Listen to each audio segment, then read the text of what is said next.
Hello दोस्तों, star परिवार में आप सभी का स्वागत है। इस चैनल पर आपको कक्षा 8वीं की सभी गणित के सभी सवाल हल सहित मिलेंगे। तो आप सभी लोग इस चैनल से जुड़ जाएं और चैनल को सब्सक्राइब जरूर कर दें और अपने दोस्तों को भी शेयर करें ताकि वो भी इससे जुड़ सकें। इस चैनल पर आपको कक्षा 8वीं के सभी हल मिल जाएंगे। तो इसमें आज के इस वीडियो में हम आपको प्रश्नावली 2.2 को हल कराएंगे और इसमें हमें आप क्वेश्चन नंबर 10 से हल करना था। हमने 9 तक के प्रश्नों को हल करा दिया। यदि आपने उनको हल नहीं किया है तो आप चैनल प्लेलिस्ट में जाएं और वहां से पहले उस वीडियो को देखें। इसमें हम प्रश्न क्रमांक 9 में से हल करना है। तो चलिए प्रश्न क्रमांक 10 से हमें इसको हल करना है। चलिए तो हम शुरू करते हैं। 10वां प्रश्न आपको पढ़कर बताते हैं। 10 में क्या लिखा है। सबसे पहले आपको क्या करना है, प्रश्नों को समझना है, फिर हम जब प्रश्न समझ जाएंगे तो उसको हल करेंगे। जैसे देखो 10वें सवाल में क्या कहा गया है, किसी कक्षा में बालक और बालिकाओं की संख्या का अनुपात 7:5 है। यदि बालकों की संख्या बालिकाओं की संख्या से 8 अधिक है, यानी जो क्लास है, क्लास में बालक और बालिकाएं हैं। बालक और बालिकाओं की संख्या को हमें क्या दिया, अनुपात। यह उनकी ओरिजिनल संख्या नहीं दी कि बालक 7 हैं और बालिकाएं 5 हैं। यह हमें ओरिजिनल वैल्यू नहीं दी, यह केवल हमें उनका रेशियो दिया है। तो हम क्या मान लेंगे कि बालक की संख्या कितनी है, 7x, और बालिकाओं की संख्या कितनी दी है, 5x। फिर देखिए आगे लिखा, यदि बालकों की संख्या बालिकाओं की संख्या से 8 अधिक है। बालिकाओं यानी जो लड़के हैं, बॉयस हैं, उनकी संख्या है जो बालिकाओं यानी गर्ल्स से कितनी अधिक है, 8 अधिक है। कक्षा में कुल कितने विद्यार्थी हैं, यह हमें बताना है कि टोटल संख्या कितनी है। चलिए तो हम इसको हल करते हैं, देखते हैं इसको कैसा हल करना है।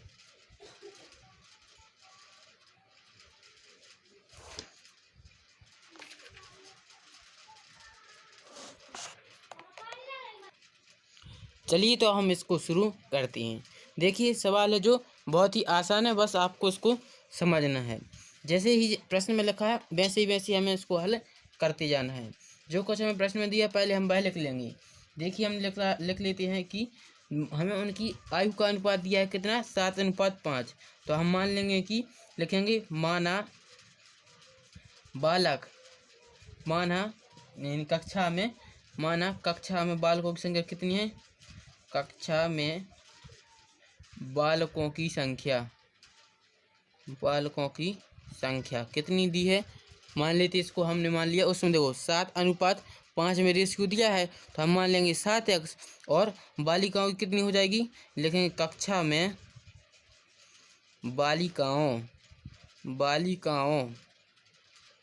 बालिकाओं की संख्या। देखिए बताइए कितनी है, 5x। इसको हमने 7x मान लिया, इसको मानेंगे 5x, क्योंकि हमें प्रश्न में रेशियो दिया था। रेशियो कितना दिया था, 7:5। तो हमने बॉयज़ की संख्या मान ली 7x और गर्ल्स की संख्या मान ली 5x। अब देखिए प्रश्न में आगे क्या कहा गया उसको पढ़ेंगे। देखिए प्रश्न में लिखा है, आप सभी लोग अपनी पुस्तक में देखिएगा, उसमें क्या लिखा, देखो लिखा है, यदि बालकों की संख्या बालिकाओं की संख्या से 8 अधिक है। बालकों की संख्या क्या है, 7x, हमने क्या मानी थी, 7x। देखो प्रश्नानुसार उसमें लिखा है बालकों की संख्या मतलब 7x। बालिकाओं की संख्या मतलब 5 है। बालिकाओं की संख्या से 8 अधिक। आपको यही भाषा है जो समझनी है। यदि आप इसको समझ जाएंगे तो आपसे हल करने भी बन जाएगा। जैसा जैसा प्रश्न में लिखा वैसा आपको करते जाना। देखो प्रश्न में क्या लिखा था, उसमें लिखा था यदि बालकों की संख्या, हमने बालकों की संख्या क्या मानी थी, 7x। बालकों की संख्या यहाँ पर लिख ली। फिर लिखा है बालिकाओं की संख्या से, तो बालिकाओं की संख्या मानी 5x, तो हमने 5x लिख ले। कितनी अधिक है, 8 अधिक। बालिकाओं की संख्या से 8 अधिक है, तो 5x धन 8 बराबर कहा है 7x की। समझ गए, ऐसा आपको करना है। आप क्या करना है, यहाँ से हम केवल x का मान निकालेंगे और जो x का मान आ जाएगा वह यहाँ पर रख देंगे, तो उनकी बालकों की संख्या और बालिकाओं की संख्या निकाल आएगी। तो चलिए इसको हल करते हैं, बिल्कुल आसान है। 7x में से इनका पक्षांतर करना है, करिए। 7x में से यहाँ पर 7x 5x का यहाँ पर पक्षांतर कर देंगे, बराबर आएगा 8।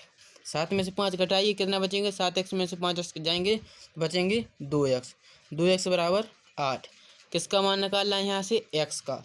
तो x का मान निकालें तो कितना आ जाएगा? 8/2। भाग दीजिए, 2 एकम 2, 2 चौकी 8। x का मान कितना आ गया? x बराबर आ गया 4। x का मान कितना आया? 4। अब x का यह मान निकाला है। अब हमें दोनों की संख्या बतानी थी कि कक्षा में कुल कितने विद्यार्थी हैं। तो अब क्या करेंगे?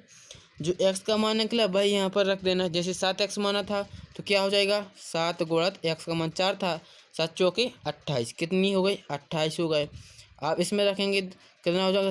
5 गुणत 4, 5 चौके 20। यानी बालकों की संख्या कितनी है? 28 और बालिकाओं की संख्या कितनी है? 20। तो टोटल कितने का है? 20 और 20 40 और 48। टोटल कितने विद्यार्थी हैं क्लास में? टोटल हैं 48। 48 यह हमारा आंसर हो जाएगा। आंसर क्या आ गया? 48। 48 यह हमारा आंसर हो जाएगा। तो समझ चुके कि किस तरह से इसको हल करना है। 10वें प्रश्न को कैसा हल करना है? बिल्कुल ऐसा करना जैसा प्रश्न में लिखा है वैसे ही उनको सॉल्व करने की कोशिश करनी है। यदि आप प्रश्न को समझ जाएंगे तो आंसर भी आसानी से कर लेंगे। अब हम अगला क्वेश्चन देखते हैं, प्रश्न क्रमांक 11वां। चलिए तो आप सभी लोग अपनी पुस्तक में देखेंगे 11वें क्वेश्चन में क्या लिखा है और उसको समझेंगे। देखिए 11वां प्रश्न क्या कहता है, देखिए पढ़ते हैं। बाईचुंग के पिताजी उसके दादाजी से। अब 11वें सवाल में क्या गया है कि कोई एक व्यक्ति है जिसका नाम क्या है? बाईचुंग। बाईचुंग के पिताजी उसके दादाजी से, किसके दादाजी? बाईचुंग के दादाजी। बाईचुंग के दादाजी से 26 वर्ष छोटे हैं। कौन छोटे हैं? उनके पिताजी। बाईचुंग के पिताजी हैं जो उनके बाईचुंग के दादाजी से कितने वर्ष छोटे हैं? 26 वर्ष छोटे हैं। और उससे 29 वर्ष बड़े हैं। उससे 29 वर्ष बड़े माने दादाजी हैं जो पिताजी हैं जो पिताजी उसके दादाजी से 26 वर्ष छोटे हैं और उससे 29 वर्ष बड़े हैं, माने बाईचुंग से बड़े कितने हैं? 29 वर्ष उनके पिताजी। यदि तीनों की आयु का योग कितना दिया? 135। और तीनों जनों की टोटल आयु का योग कितना दिया? 135 वर्ष। यदि हम बाईचुंग के पिताजी और दादाजी तीनों की आयु को जोड़ दें तो वह हमें कितनी मिलेगी? 135 वर्ष। तो उनकी आयु अलग अलग ज्ञात कीजिए। हमें यानी क्या बताना है इसमें? तीनों की आयु बतानी है, बाईचुंग की आयु बतानी है, पिताजी की आयु बतानी है और उनके दादाजी की आयु बतानी है। चलिए तो हम इसको हल करते हैं। सवाल बहुत अच्छा है और बहुत ही सरल भी है, आप इसे समझने की कोशिश करिएगा। चलिए तो हम इसको फटाफट से इसको हल करती हैं। देखो प्रश्न में क्या लिखा है? बाईचुंग के पिताजी उसके दादाजी से 26 वर्ष छोटे हैं और उससे 29 वर्ष बड़े हैं। तो सबसे पहले हमें किसकी आयु माननी पड़ेगी? बाईचुंग की। मान लेंगे कि हम बाईचुंग की आयु कितनी है? x वर्ष। माना, यहाँ पर लिखेंगे माना बाईचुंग माना बाईचुंग की आयु कितनी है? हम कोई आयु मान लेंगे x वर्ष। ऐसा आपको कर लेना है। बाईचुंग की आयु कितनी मान ली? x वर्ष। अब देखो प्रश्न में पढ़ेंगे, देखो उसमें लिखा है उनके उससे 29 वर्ष बड़े हैं। पिताजी हैं जो बाईचुंग से 29 वर्ष बड़े हैं। तो पिताजी की आयु क्या हो जाएगी? पिताजी की आयु क्या हो जाएगी? x + 29, क्योंकि पिताजी हैं जो बाईचुंग से 29 वर्ष बड़े हैं तो x + 29 वर्ष हो जाएगी उनके पिताजी की। और दादाजी की आयु क्या हो जाएगी? दादाजी की आयु आप सही बताइए, दादाजी की आयु कितनी होगी? देखो उसमें लिखा है कि जो दादाजी हैं जो पिताजी उसके दादाजी से 26 वर्ष छोटे हैं, यानी 26 वर्ष छोटे कौन है? पिताजी। तो पिताजी की आयु में यदि हम 26 वर्ष और जोड़ दें तो दादाजी की आयु निकल आएगी। हम पिताजी की आयु कितनी है? x + 29। तो x + 29 इसमें हम दादाजी की आयु निकालनी है तो 26 और जोड़ देना है, क्योंकि यह सब है जो प्रश्न में लिखा है। देखिए यहाँ पर 26 लिखा है। 26 प्रश्न में लिखा है, आपको बताया गया है कि जो बाईचुंग की आयु हमने मान ली x वर्ष और उसमें लिखा है कि पिताजी की आयु है जो दादाजी की आयु से 26 वर्ष छोटी है।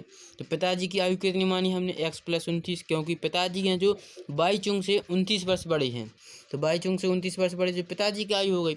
और दादाजी की आयु है जो पिताजी की आयु कितनी है 26 वर्ष अधिक है, तो दादाजी की आयु हो जाए पिताजी की आयु में हम 26 जोड़ देंगे। इसको हल करेंगे तो कितना आ जाएगा, दादाजी की आयु निकलेगी x प्लस 29 और 26 को जोड़ देना है तो x प्लस 55 आ जाएगा। 29 और 26 जोड़ेंगे तो कितना आएगा 55। तो दादाजी की आयु निकल आई x प्लस 55 वर्ष।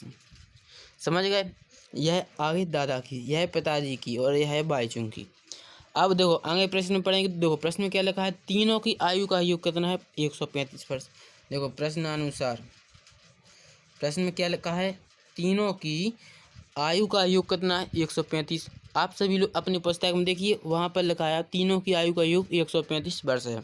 तो हम तीनों की आयु को जोड़ देंगे, यानी बाईचुंग के पिताजी की और बाईचुंग के दादाजी की, तीनों की आयु को जोड़ देना है और बराबर 135 लिखना है। चलिए तो इसको करते हैं। बाईचुंग की आयु कितनी है x, पिताजी की कितनी है x प्लस 29 और दादाजी की कितनी है x प्लस 55, बराबर में कितना आ जाएगा 135। ठीक। अब देखो x को जोड़ना है और संख्या को जोड़ लेंगे। x कितने हो जाएगा 3x, यहाँ पर 3x रख दे, प्लस 29 और 55 को जोड़ना है।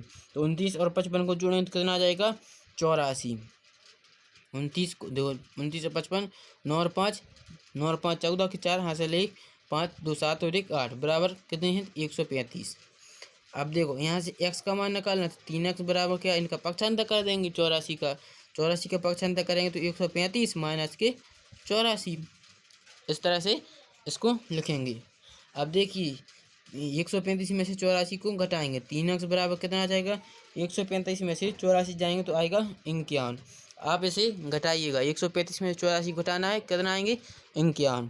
अब यहाँ से किसका मान निकालना है 3 का पक्षांतर करेंगे तो 3 यहाँ पर आ जाएंगे, फिर इनको काटेंगे, 3 एकम 3, ऊपर देखो 3 एकम 3 बचेंगे 2, 3 सत्ते 21। x का मान कितना आ जाएगा, x बराबर आएगा 17। x का मान कितना आ गया 17। अब जो हमारा x का मान निकला है, अब हम यहाँ पर तीनों की आयु में रख देंगे तो हमें उनकी वर्तमान आयु मिल जाएगी। चलिए तो हम तीनों की वर्तमान आयु निकालते हैं। देखो बाईचुंग की आयु निकाले कितनी 17, तो बाईचुंग की तो हो गई 17 वर्ष। बाईचुंग की आयु कितनी है 17 वर्ष। एक मिनट, बाईचुंग की आयु कितनी दी हमें, बाईचुंग की दी है हमें 17 वर्ष, 17 वर्ष। और उनके पिताजी की आयु कितनी हो जाएगी x प्लस 29, x का मान 17, 17 प्लस 29, 17 में 29 जोड़ देंगे तो कितना आ जाएगा 17 प्लस 29 करना है तो आपको मिल जाएंगे 46 वर्ष। 17 और 29 जोड़िए तो 46 वर्ष। और उनके दादाजी की आयु जोड़ेंगे तो 17 प्लस 55, तो दादाजी की आयु कितनी आ जाएगी 72 वर्ष। दादाजी की आ जाएगी 72 वर्ष। दादाजी हैं जो 72 वर्ष के हैं, पिताजी हैं 46 वर्ष के और बाईचुंग हैं जो 17 वर्ष की हैं। यह तीनों की आयु निकल आई, यही हमें ज्ञात करना था। तो इस तरह से हम प्रश्न क्रमांक 11 को हल कर सकते हैं। यदि आपको कहीं पर भी डाउट है तो कमेंट करिए, हम आपको अपने डाउट क्लियर जरूर कराएंगे। अब हम आगे के क्वेश्चन की ओर बढ़ते हैं। Question number 12। चलिए तो देख लेते 12वें क्वेश्चन में क्या कहा गया है। 12वां प्रश्न है 15 वर्ष। देखिए 12वें प्रश्न को अच्छे से पढ़ने की कोशिश करनी है और उसको समझेंगे। 12वां क्वेश्चन क्या कह रहा है, 15 वर्ष बाद रवि की आयु उसकी वर्तमान आयु से 4 गुनी हो जाएगी। 15 वर्ष बाद, अभी है जो उसकी आयु रवि की आयु के 4 गुनी नहीं है। कब होगी, जब 15 वर्ष बाद रवि की आयु उसकी वर्तमान आयु से 4 गुनी हो जाएगी। रवि की वर्तमान आयु क्या है, हमें उसकी वर्तमान आयु निकालनी है। क्वेश्चन बहुत ही आसान है, इसको भी हम हल करेंगे। चलिए तो देखिए इसको कैसे हल करेंगे। देखो प्रश्न में लिखा है 15 वर्ष बाद, 15 वर्ष बाद लिखा है तो हम इसकी वर्तमान आयु क्या मान लेंगे x वर्ष। तो यहाँ पर सबसे पहले लिखेंगे माना किसकी आयु, रवि की वर्तमान आयु कितनी है x वर्ष। जब भी ऐसे क्वेश्चन आते हैं तो हम उनकी आयु को x वर्ष ले लेते हैं। यदि आप x नहीं मानना चाहते, y मानना चाहते तो y भी ले सकते हैं। जैसे हमने जनरली सभी लोग x वर्ष मानते हैं तो यहाँ पर हमने x वर्ष ले ली है। पर देखिए आगे क्या लिखा है, 15 वर्ष बाद तो हम अभी इनकी आयु निकाल लेते हैं कि 15 वर्ष बाद क्या होगी। सभी लोग बताएंगे कि 15 वर्ष बाद क्या होगी। यहाँ पर लिखते 15 वर्ष बाद रवि की आयु। रवि की आयु जैसे आपसे कहा जाए कि आपकी 15 वर्ष बाद आयु क्या होगी, तो आप क्या कहेंगे, जो आपकी वर्तमान आयु है उसमें 15 को जोड़ कर बताएंगे। तो उसी तरह से हम इसमें भी करेंगे। जैसे रवि की वर्तमान आयु हमने x वर्ष मान ली और कहते हैं कि 15 वर्ष बाद क्या होगी, तो इसमें हम वर्तमान आयु में 15 को जोड़ देंगे, तो यह हमारी है जो 15 वर्ष बाद की आयु निकल आएगी। इस तरह से इनको मान लेना है। तो देखो प्रश्न में पढ़ना है। दो प्रश्न में क्या लिखा है, 15 वर्ष बाद रवि की आयु उसकी वर्तमान आयु से 4 गुनी हो जाएगी। कितने वर्ष बाद, 15 वर्ष बाद। 15 वर्ष बाद की आयु क्या है, x + 15। 15 वर्ष बाद उसकी वर्तमान आयु से 4 गुनी, यानी x + 15 बराबर कितनी हो जाए, 4 गुनी, यानी 4 × x।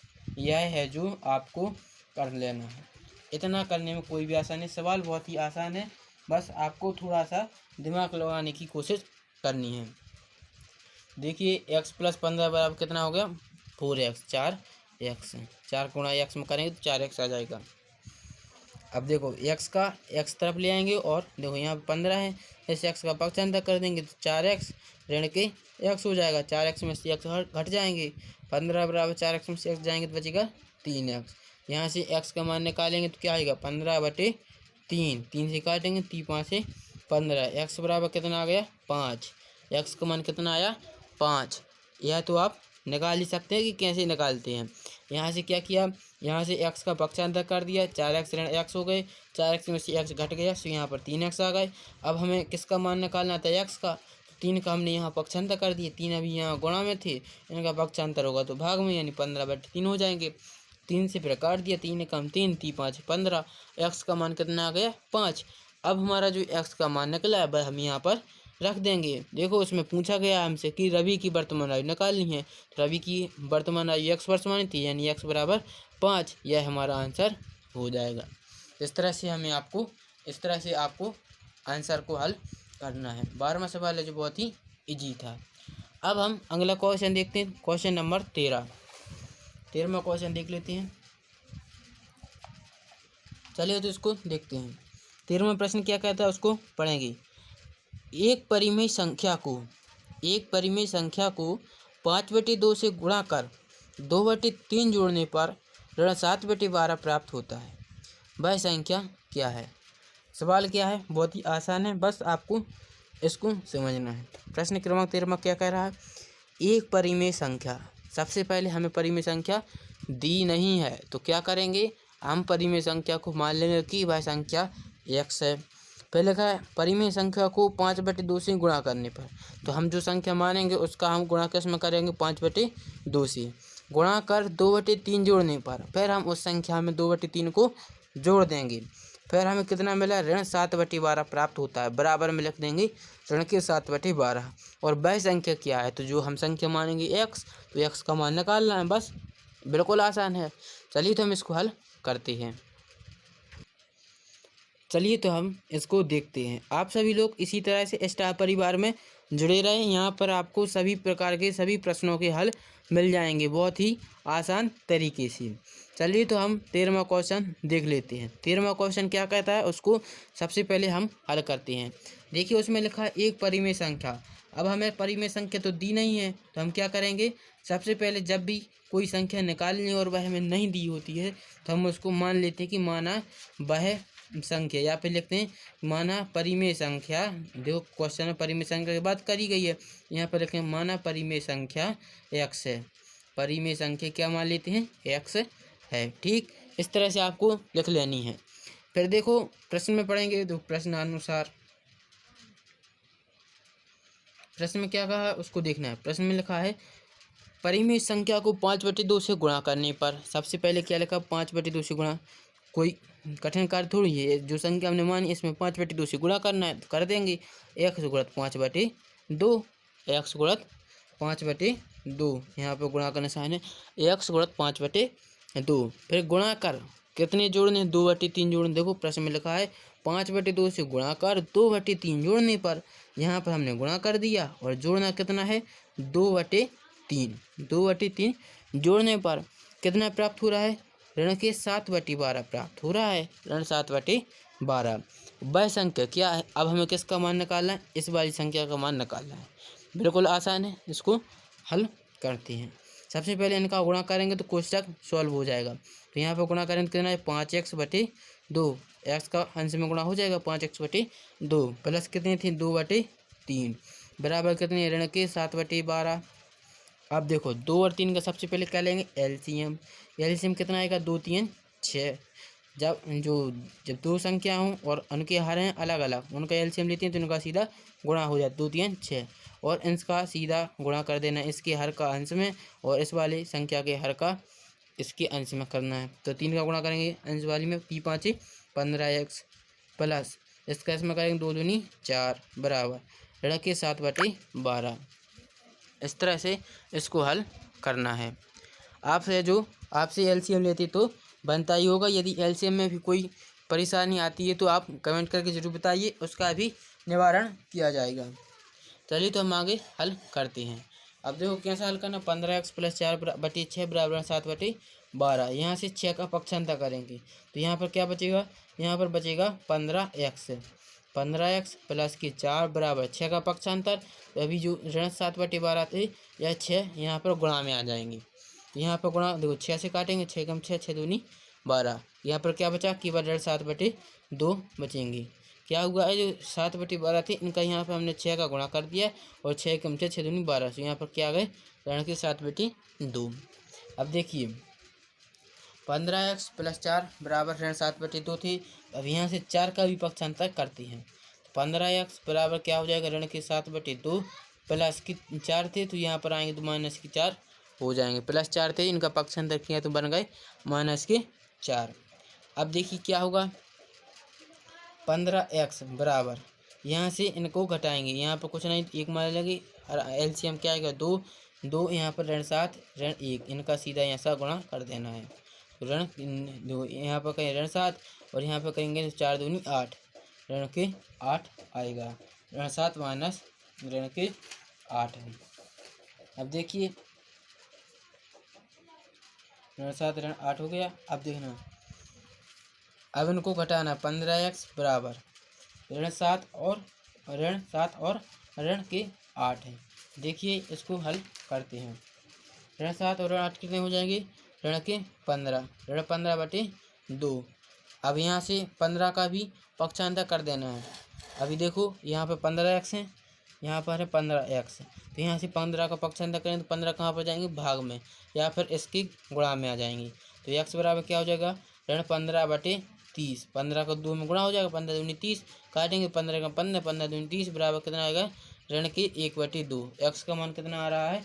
ऋण के 1/2। यह है जो 13वें क्वेश्चन में x का मान कितना आ रहा है? ऋण 1/2। और परिमेय संख्या निकालनी थी तो यही हमारी आंसर हो जाएगा, क्योंकि वह परिमेय संख्या क्या है? ऋण 1/2 है। जो 1/2 है जो यह एक परिमेय संख्या है, तो यह हमारा आंसर हो जाएगा। तो इस तरह से आपको प्रश्न क्रमांक 13वां करना है। बहुत ही आसान है, आपको एक बार इसको घर पर हल करने की कोशिश करनी है। बिल्कुल आसान है और आपसे बनेगा भी। अब हम अगला क्वेश्चन देख लेते हैं। क्वेश्चन नंबर 14वां क्वेश्चन देखते हैं। देखिए 14वें क्वेश्चन में क्या कहा? लक्ष्मी एक बैंक में खजांची है।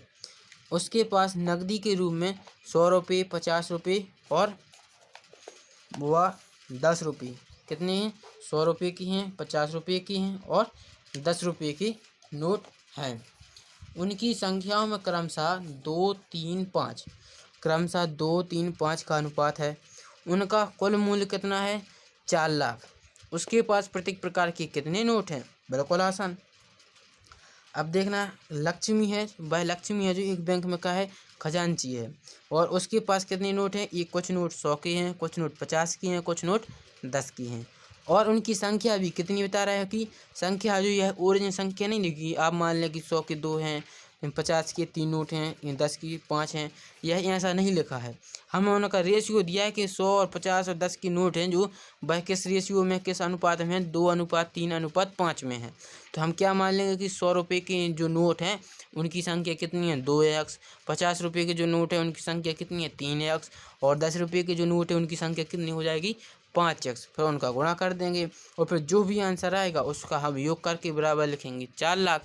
और यहाँ से x का मान निकालेंगे और x का मान निकाल कर फिर उनको हल कर देंगे, तो हमें पता चल जाएगा कि 100 रुपये की कितनी नोट है, 50 की कितनी है और 10 की कितनी है। चलिए तो हम इसको हल करते हैं।